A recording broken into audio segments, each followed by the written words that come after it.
우리나라에 있는 유병언 회장의 차남과 장녀에 이어 국내에는 장남까지도 검찰의 소환을 거부하면서 조직적으로 수사를 회피하는 모습을 보이고 있습니다.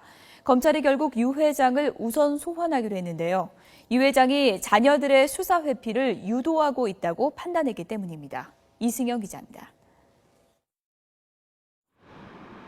검찰은 세월호 침몰 사고 직후 유병언 일가의 비리 의혹을 캐기 위해 별도 수사팀을 꾸립니다.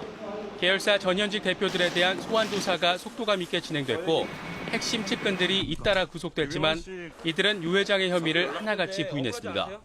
여기 청해진 자금이 유병언 회장한테 건너간 거 맞습니까? 유병언 회장으로부터 경영상 지시를 받거나 그런 거 없습니다. 이후 검찰은 유 회장의 계열사 직접 경영을 보여주는 물증까지 확보하며 수사에 속도를 냈습니다. 김혜경, 김필배 씨 등 최측근들에 대한 소환과 자녀들에 대한 조사를 함께 진행하며 증거를 충분히 다진 뒤 유 회장을 직접 소환 조사하겠다는 것이 검찰의 계획이었습니다. 하지만 순순히 검찰에 나와 조사받은 측근들과 달리 유 회장 자녀들은 모두 소환을 거부하며 수사에 제동이 걸렸습니다. 차남 혁기 씨와 장녀 섬나 씨 등은 검찰의 잇따른 소환 통보를 모두 거부했습니다. 검찰이 이들 자녀에 대해 체포영장 발부와 여권 무효화 조치 등 강제 송환 절차까지 시작한 상황에서 국내에 있던 장남 대균 씨도 검찰 소환에 응하지 않고 잠적했습니다.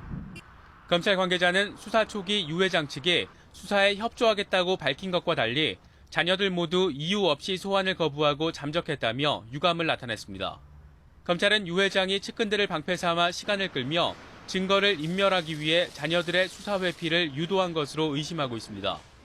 또 일각에서는 해외에 있는 유 회장 자녀들이 종교 박해를 이유로 망명을 신청하려 한다는 분석도 나오고 있습니다.